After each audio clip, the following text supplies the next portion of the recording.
ঢাকায় যানজটে নষ্ট হচ্ছে দৈনিক প্রায় ৮২ লাখ কর্মঘণ্টা, যার অর্থমূল্য দৈনিক প্রায় ১৩৯ কোটি এবং বছরে ৫০,০০০ কোটি টাকারও অধিক।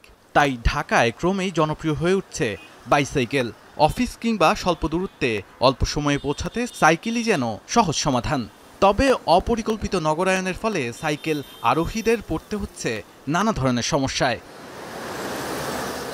রবিবার সকালে রাজধানীর ধানমন্ডিতে বিশ্ব সাইকেল দিবস উপলক্ষে ইনস্টিটিউট অব ওয়েলবিং বাংলাদেশ ও work for a better Bangladesh ট্রাস্টের উদ্যোগে কম জায়গায় শূন্য দূষণ বাইসাইকেল আধুনিক বাহন শিরোনামে র্যালি ও অবস্থান কর্মসূচি অনুষ্ঠিত হয়। এ সময় ৬ দফা দাবি তুলে ধরেন বাইসাইকেল ব্যবহারকারীরা। বাইসাইকেল চালকদের জন্য লেন বাস্তবায়ন করা এবং তাদের নিরাপত্তা নিশ্চিত করা, তাদের জন্য পর্যাপ্ত বিশ্রামের জায়গা এবং সাইকেল যে মেরামতের জন্য বিভিন্ন স্টেশন দরকার সেগুলোও যেন খুব অল্প দূরত্বে এটি বাস্তবায়ন করা যায়, সেই জায়গায় আমরা দাবি জানাচ্ছি। সাইকেল আমদানিতে বর্তমানে ৭৩% শুল্ক গুনতে হয় ব্যবসায়ীদের। সাইকেল বান্ধব নগরী গড়তে এই উচ্চ শুল্ক হার কমানোর দাবি ব্যবহারকারীদের।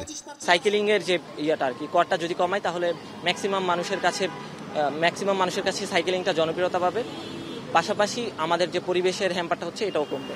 নগরীতে মাত্র কয়েকটি জায়গায় সাইকেলের জন্য আলাদা লেন থাকলেও গাড়ি পার্কিং করে সেগুলো বন্ধ করে রাখার অভিযোগ করে ব্যবহারকারীরা।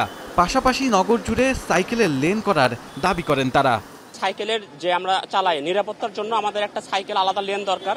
আমরা রাস্তার অনেকটা জায়গা চাই না, গাড়ি চাই না, কোনো কিছু চাই না, আমরা চাই সামান্য একটু রাস্তা দিয়ে আমাদেরকে একটা সাইকেল লেন করে দেওয়া হোক। সাইকেল ব্যবহার করে ঢাকায় ডেলিভারি করেন অনেক নারী, তেমনই একজন কানিস ফাতেমা। নারীদের বাইসাইকেল ব্যবহারে আগ্রহী করে তুলতে সরকারকে পদক্ষেপ নেওয়ার দাবি জানান তিনি।